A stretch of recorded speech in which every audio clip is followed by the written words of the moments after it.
Halo Sobat Edsen, salam pintar. Bersama saya Kak Alex, tutor biologi edsen.id. Dalam video ini, kita akan melanjutkan pembahasan materi mengenai bioteknologi.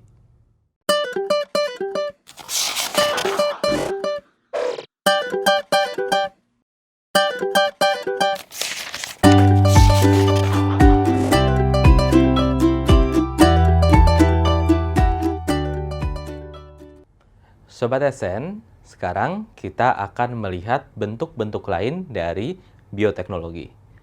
Nah, di sini kita lebih ke bentuk yang agak konvensional gitu ya, selain fermentasi, tapi bisa juga dikembangkan jadi modern.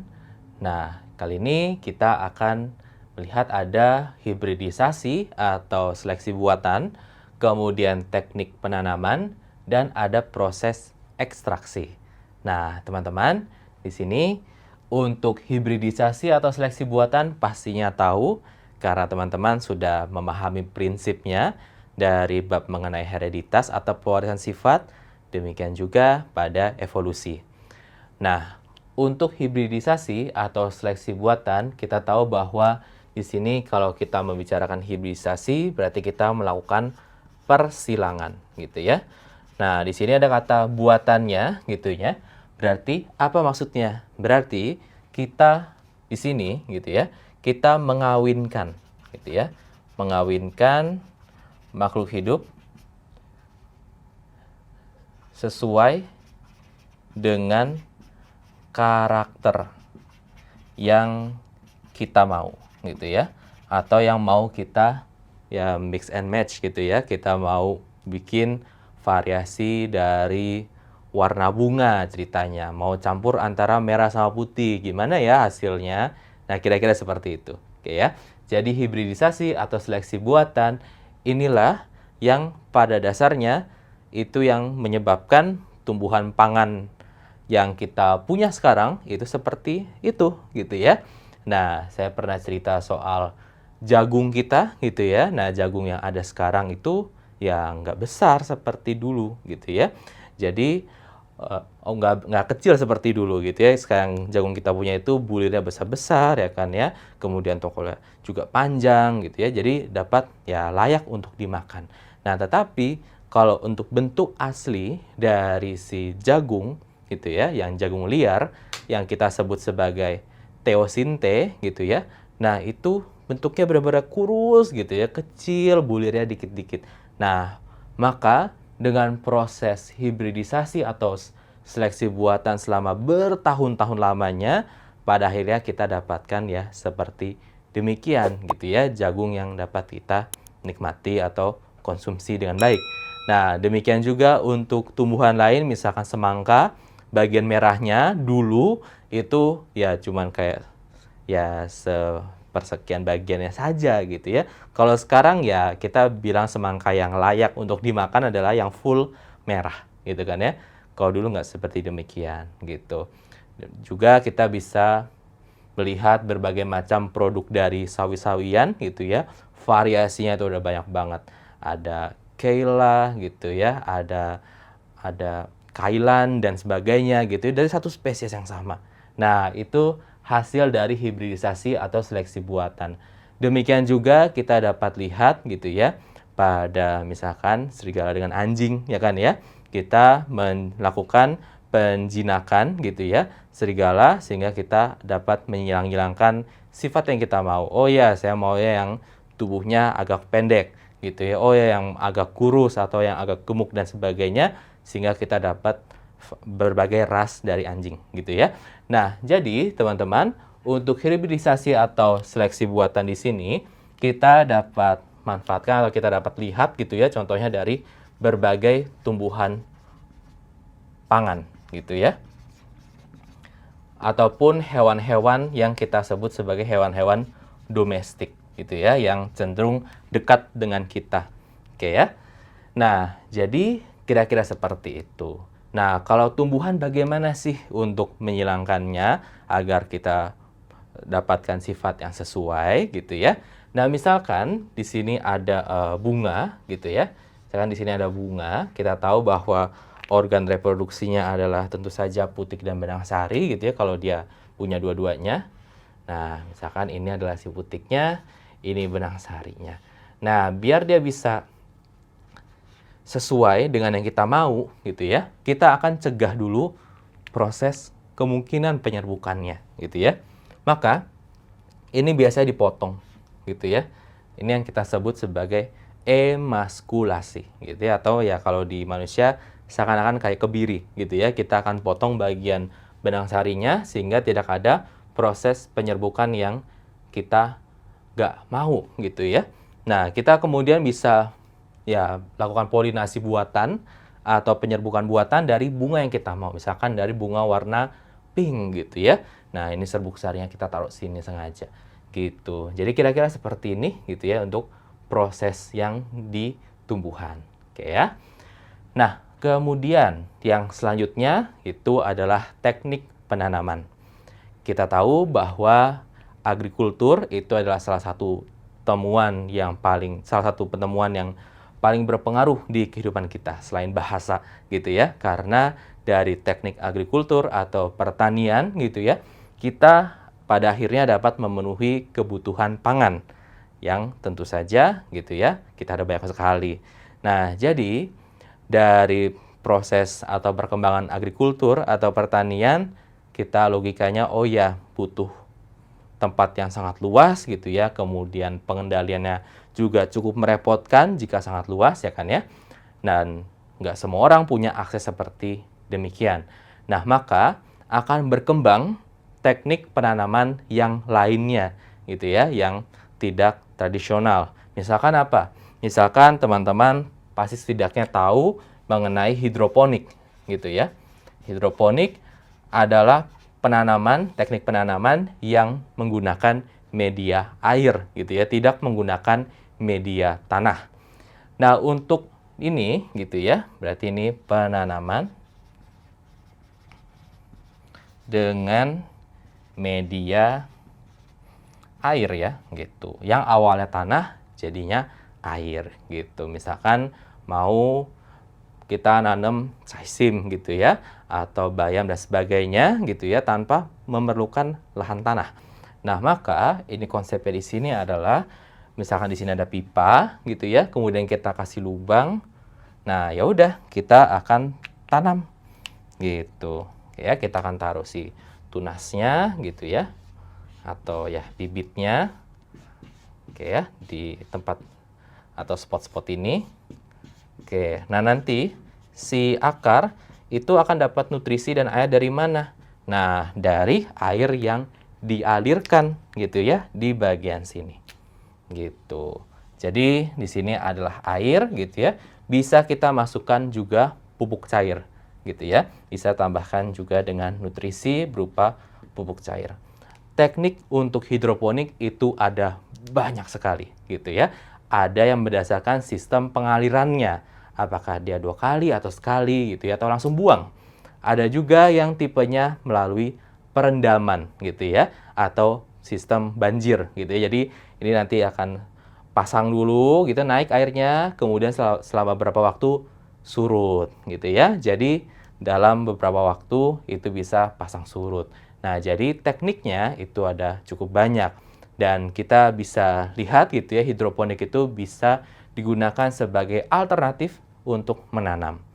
Nah, kemudian yang selanjutnya kita juga ada yang namanya aeroponik. Jadi medianya apa? Medianya ini adalah udara. Gitu loh. Kok gimana nanamnya di udara? Nah, jadinya teman-teman, akarnya itu tidak ditanam sama sekali. Jadi dibiarkan menggantung begitu saja. Jadi misalkan di sini ada pemegangnya gitu ya, di sini kemudian ada tumbuhannya. Oke, kita taruh sini. Oke, nanti akarnya akan menggantung saja seperti itu. Terus gimana cara kita ngasih air dan nutrisi? Ini akan diberikan dengan cara disemprotkan gitu ya. Jadi ini yang kita sebut sebagai aeroponik gitu. Dan masih banyak lagi yang bisa kita terapkan. Nah, biasanya kita bisa menerapkan ini di tempat atau wilayah yang lahan hijaunya kurang atau tanahnya kurang, misalkan daerah perkotaan, gitu ya. Kita bisa taruh di rooftop gitu ya, atau di kebun yang terbatas gitu ya, atau dirancang dengan hidroponiknya dia vertikal, bisa seperti itu. Bisa ada macam-macam. Oke ya, ini juga adalah bentuk bioteknologi. Oke, nah selanjutnya kita akan membahas mengenai ekstraksi. Ini adalah judul umum untuk banyak hal gitu ya. Pada dasarnya, kalau kita membicarakan kata ekstraksi, berarti kita mengambil zat gitu ya. Kita mengambil zatnya. Gitu ya, kita menarik suatu zat tertentu yang kita anggap dia bermanfaat atau yang memang kita butuhkan gitu. Nah, misalkan apa? Misalkan ada beberapa mikroorganisme gitu ya yang dapat menghasilkan asam amino gitu ya. Nah, asam amino ini misalkan contohnya apa? Contohnya adalah glutamat. Misalkan glutamat. Oke ya. Nah, untuk apa glutamat? Nah, kita bisa gunakan ini untuk bikin mecin ya kan ya, MSG, monosodium glutamat. Nah, kita bisa ekstrak asam amino dari mikroorganisme. Nah, kemudian yang lainnya gitu ya, kita misalkan bisa ekstraksi asam cuka ya kan ya, yang sudah dibahas di sebelumnya, yaitu diambil dari Acetobacter aceti gitu ya. Nah, kita bisa ambil asam cuka. Nah, kemudian kita bisa juga ambil enzim, oke ya. Misalkan kita ambil dari bakteri juga bisa gitu ya, fungi, oke ya. Fungi atau misalkan cendawan, oke ya. Cendawan ada yang bisa tumbuh di kayu. Artinya, cendawan itu akan mendegradasi bahan kayu, ya kan? Berarti kita bisa tebak dia menghasilkan selulase dan lignase, ya kan ya? Maka kita bisa ekstrak enzimnya untuk macam-macam gitu. Kita tinggal pikir aja apa ya yang memerlukan pengolahan atau penguraian kayu gitu. Misalkan kita mau memproduksi kertas gitu ya, untuk membersihkan kertas dari pengotor-pengotor kayu, bisa seperti itu. Oke ya. Jadi kita bisa ekstrak enzimnya gitu. Nah, kemudian kita juga bisa ekstrak hal lain-lainnya gitu ya. Misalkan ada vitamin gitu ya dan sebagainya. Ada juga misalkan antibiotik gitu ya, yang kita sudah pelajari di bab mengenai Monera atau ya bakteri gitu ya, berhubungan dengan fungi. Misalkan kita tahu ada antibiotik yang namanya penisilin gitu ya, yang dihasilkan oleh penicillium ya kan. Kemudian ada cephalosporin yang biasanya digunakan untuk menurunkan sistem imun ketika kita sedang melakukan cangkok organ, biar tubuh kita nggak nolak organ dari donor gitu ya. Dan masih banyak lagi, dan tentu saja ini sudah menyelamatkan hidup banyak orang. Oke ya. Nah, jadi kira-kira kita bisa ekstrak bahan-bahan seperti ini. Kita bisa ekstrak bahan-bahan untuk bahan baku untuk pangan gitu ya, untuk industri secara umum, bisa untuk kesehatan juga. Oke ya. Dan untuk yang lainnya gitu ya, kita juga ada konsep yang kita sebut sebagai bioleaching. Oke ya. Nah, bioleaching ini pada dasarnya lebih ke teknik pertambangan gitu ya. Biasanya kita akan dapatkan biji logam gitu ya. Nah, kemudian kita akan berikan si bakteri tertentu sehingga kita akan dapatkan logam murninya. Nah, maksudnya apa sih biji logam? Biji logam atau mungkin kalau teman-teman kalau suka main game gitu ya, biasanya ada kata ore gitu ya. Nah, ini adalah ya suatu sedimen gitu ya, atau batuan dan lainnya yang terkandung di dalamnya itu ada logam yang kita mau. Misalkan ya emas gitu ya, masih ada sedimennya dan sebagainya. Tentu saja itu harus dibersihkan kan ya. Nah, untuk mengekstrak si logam itu akan butuh proses yang cukup sulit gitu ya. Dan dari proses ini biasanya akan menghasilkan polusi.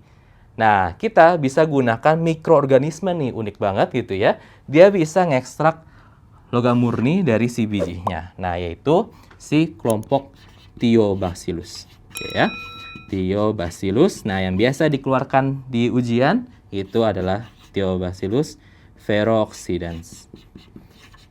Oke ya, jadi akan melakukan ekstraksi logam gitu ya, yang kita sebut sebagai bio-leaching. Oke, gitu ya. Jadi kita dapat manfaatkan ini hasilnya. Nah, untuk yang lainnya gitu ya, kita juga dapat ambil energi gitu ya. Kita juga bisa ambil energinya. Misalkan apa? Misalkan kita bisa ambil yang contohnya biogas gitu ya, biogas. Nah, kita sudah sempat bahas ini di Monera juga, ya kan ya? Yaitu kita dapat dari si pupuk kandang gitu ya, atau kotoran ternak. Kemudian kita masukkan si bakteri khusus yang dapat mengolah jadi biogas, misalkan Methanobacterium, oke ya. Nah, gasnya dapat kita gunakan sebagai sumber energi. Oke, dan selanjutnya gitu ya, yang biasanya kita bisa manfaatkan lagi selain ini, itu adalah proses bioremediasi. Oke ya, bioremediasi. Ini sudah intens dibahas gitu ya. Di ekologi kita melakukan apa? Bioremediasi itu artinya kita melakukan perbaikan, ya, perbaikan lingkungan. Oke ya, kita melakukan perbaikan lingkungan dengan bantuan dari bio atau makhluk hidup. Gitu. Misalkan di daerah bekas tambang ada cemaran logam berat di tanahnya, kita tanam tanaman tertentu yang bisa menarik logam beratnya. Atau misalkan ada kasus kapal tanker gitu ya, yang bawa bahan bakar itu bocor. Ya, berarti ada cemaran minyak atau tumpahan minyak di laut, kita bisa berikan bakteri yang dapat mengolah hidrokarbon gitu ya, yang mana merupakan komponen dari si bahan bakar tersebut. Nah, Sobat AdSense, sampai di sini dulu video kelanjutan pembahasan materi mengenai bioteknologi. Sampai bertemu di video berikutnya, semoga bermanfaat. Salam pintar! Sekian Sobat AdSense untuk video pembelajaran hari ini. Sampai ketemu lagi di video belajar berikutnya. Jangan lupa aktifkan notifikasi untuk video terbaru kami ya. Sobat AdSense juga bisa mengunjungi adsense.id dan temukan ribuan video pembelajaran. Sampai jumpa Sobat AdSense, salam pintar!